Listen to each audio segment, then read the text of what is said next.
بسم الله الرحمن الرحيم والليل إذا يغشى والنهار إذا تجلى وما خلق الذكر والأنثى إن سعيكم لشتى فأما من أعطى واتقى وصدق بالحسنى فسنيسره لليسرى وأما من بخل واستغنى وكذب بالحسنى فسنيسره للعسرى وما يغني عنه ماله إذا تردى إن علينا للهدى وإن لنا للآخرة والأولى فأنذرتكم نارا تلظى لا يصلاها إلا الأشقى الذي كذب وتولى وسيجنبها الأتقى الذي يؤتي ماله يتزكى وما لأحد عنده من نعمة تجزى إلا ابتغاء وجه ربه الأعلى ولسوف يرضى. بسم اللہ الرحمن الرحیم. آگے ہے واللیل اذا یغشا. اللہ تعالیٰ قسم کھا رہے ہیں رات کی اذا یغشا جب وہ چھا جائے، والنہاری اور قسم ہے دن کی اذا تجلی جب وہ روشن ہو جائے، وما خلق الذکر والانثی اور اللہ تعالیٰ نے قسم کھائی اس کی جو اس نے پیدا کی ہے میل اور فیمیل، نر اور مادہ یعنی مرد اور عورتیں.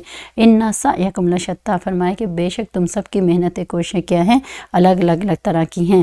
فاما من آتا پر ایک شخص وہ ہے جس کو دیا، واتقا اور وہ ڈرتا رہا، وصدقا اور اس نے سچ بولا، بالحسنی اچھی باتوں کو اس نے کھول کھول کے بیان کیا، فسنیسرہ للیسریٰ تو ایسے لوگوں کو فرمایا آہستہ آہستہ ہم کس کی طرف لے جائیں گے؟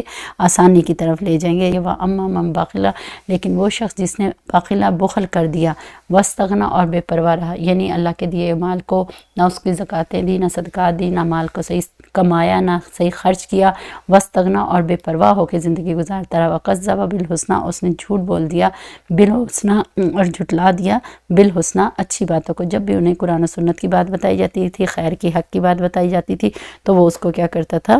جھٹلا دیتا تھا. فسنیسرہ للعسریٰ اللہ تعالیٰ فرماتے آہستہ آہستہ آہستہ آہستہ ہم اس کو کس کی طرف لے کر گئے؟ پہنچا دیں گے للعسریٰ تنگی کی طرف یعنی کہ سختی کی طرف، گناہ برائی کی طرف. وما یغنی عنہ اللہ تعالیٰ فرمانے نہیں کام آیا اس سے مالہ اس کا مال اذا تردی جب وہ اس جہنم کے گھڑے میں گرے گا. ان علینا للہدی بے شک ہمارے ذمہ ہی کیا ہے؟ ہدایت کو دینا ہے، سمجھانا ہے. وان لنا للآخرۃ والاولی اور ہمارے ہاتھ میں اللہ تعالیٰ فرماتے ہیں دنیا اور آخرت کے سارے فیصلے ہمارے ہی ہاتھ میں. فانذرتکم اور بے شک اللہ تعالیٰ فرماتے ہیں میں نے سنا دی تمہیں ایک خبر، نارن تلظی کس چیز کی خبر سنا دی نبی صلی اللہ علیہ وسلم کے ذریعے سے؟ آگ ہے. تلظی وہ بھڑکتی ہوئی آگ ہے. لا یصلاھا اس میں وہی گرے گا الا الاشقی جو کون ہوگا؟ بہت بڑا بدبخت اور بد نصیب ہوگا. الذی کذب وتولی جس نے جھٹلایا اور منہ پھیر دیا. سیجنبھا الاتقی پھر بچا دیں گے اللہ تبارک و تعالیٰ اس سے بڑے ڈرانے والے کو. الذی وہ جو یؤتی مالہ جو دیتا ہے اپنا مال، یتزکی دل کو پاک صاف کرنے کے لیے. سبحان اللہ. اللہ تبارک و تعالیٰ نے فرمایا جب مال بھی دینا ہے تو دکھاوے، ریا اور واہ واہ کے لیے نہیں دینا، اللہ تبارک و تعالیٰ کی رضا کے لیے دینا ہے. دائیں سے دینا تو بائیں کو پتہ نہ چلے. آگے فرمایا وما لأحد عندہ اور پھر اللہ تبارک و تعالیٰ نے فرمایا اس پر کسی کا احسان نہیں کہ جس کا وہ کیا کرتے ہیں نعمت تجزا کہ جس کا بدلہ اتارتا ہے. الا ابتغاء مگر کس چیز کے لیے کرتا ہے؟ احسان جتلانے کے لیے، بلکہ کیا؟ ابتغاء وجہ ربہ الاعلی رضامندی کے لیے، رضا کے لیے. وجہ ربہ الاعلی اپنے سب سے بلند بالا اللہ تبارک و تعالیٰ کی رضا کے لیے وہ خرچ کرتا ہے. ولا سوف یرضی اور آگے وہ کیا ہوگا؟ اللہ تعالیٰ عنقریب اللہ تبارک و تعالیٰ کو راضی کر لے گا. سبحان اللہ، ہر انسان اپنی محنت اور کوشش میں لگا ہوا ہے، دن اور رات میں ہر چیز جو ہے جیسے جیسے تم محنت کرتے ہو اس کے مطابق جو تمہارے درجے ہوں گے۔ جن لوگوں نے اللہ کی بات سنی، اللہ نے ان کو مال پیسہ دیا تھا اور اس مال پیسے کو وہ خوب اللہ کے راستے میں خرچ کرتا رہا اور دل میں ڈرتا بھی رہا، اور اسلام کی اچھی باتوں کو اس نے صحیح جانا اور بشارتوں کو صحیح جانا، اور اپنی جتنا ہو سکتا تھا اس نے خوب نیکی کا راستہ اختیار کیا، تو اللہ تعالیٰ فرماتے آہستہ آہستہ ہم اس کو کس کی راحت یعنی جنت کے سامان کی طرف لے کے جائیں گے۔ اللہ تعالیٰ فرماتے آہستہ آہستہ آہستہ آہستہ ہم اس کو کس کی طرف لے کر گئے، پہنچا دیں گے للعسرا، تنگی کی طرف یعنی کہ سختی کی طرف، گناہ برائی کی طرف، اور مراد جہنم کی طرف چلے جائے گا، کیونکہ اس نے مال پیسے کے اوپر تکبر کیا اور آخرت کی پرواہ نہیں کیا، اللہ تعالیٰ کے عذاب سے ڈرا نہیں، تو فائنلی وہ اللہ کے عذاب میں پہنچ جائے گا۔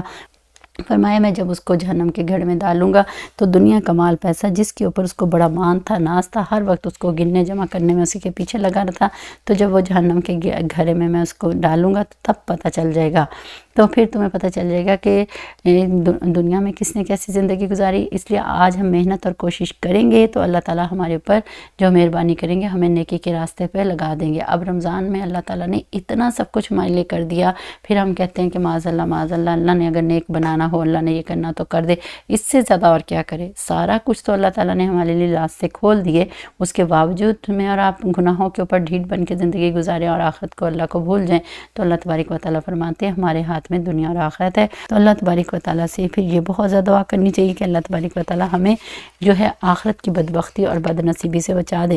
اور یہ کوئی چھوٹی موٹی بات نہیں ہے عزیزی بیٹیوں، ہم اس کو باتوں کو سنتے چلے جاتے ہیں اور ہوتے چلے جاتے ہیں، اور بتائیے کہ اگر ہمیں خدا نخواستہ اس جہنم میں جانا پڑ گیا، یہ کوئی چھوٹی بات ہے؟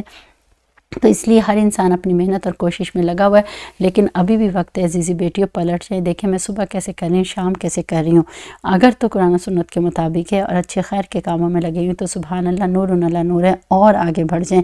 اس لیے بخاری شریف وغیرہ میں ایک روایت آتی ہے کہ حضرت علی رضی اللہ عنہ روایت فرماتے کہ ہم جنت البقیع میں نبی صلی اللہ علیہ وسلم کے ساتھ ایک جنازے میں شریک تھے، آپ صلی اللہ علیہ وسلم نے فرمایا سنو، تم میں سے ہر ایک کی جگہ جنت یا دوزخ میں مقرر کردہ اور لکھی ہوئی ہے۔ لوگوں نے کہا پھر ہم اس پر بھروسہ کر کے کیوں نہ بیٹھ جائیں؟ آپ نے فرمایا عمل کرتے رہو، ہر شخص کو اسی کی توفیق ملے گی جس کے لیے وہ پیدا کیا گیا ہے، جو خوش نصیب ہوگا اس کو اہل سعادت کے اعمال کی توفیق مل جائے گی، اور جو بد نصیب ہوگا اس کے لیے اہل شقاوت کے اعمال آسان کر دی جائیں گے۔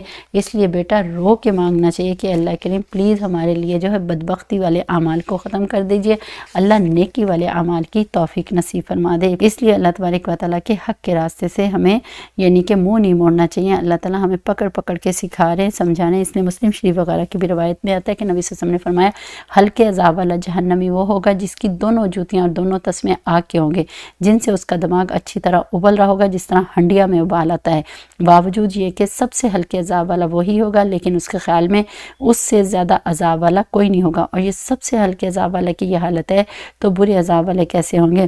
اس لیے ابو ہریرہ رضی اللہ عنہ سے روایت ہے کہ نبی صلی اللہ علیہ وسلم نے فرمایا مفہوم یہ کہ میری ساری امت جنت میں جائے گی سوائے ان کے جو انکار کریں گے۔ لوگوں نے پوچھا انکار کرنے والے کون ہیں؟ آپ نے فرمایا جو میری اطاعت کرے وہ جنت میں گیا، اور جس سے میری نافرمانی کی ہے اس نے انکار کر دیا میرا۔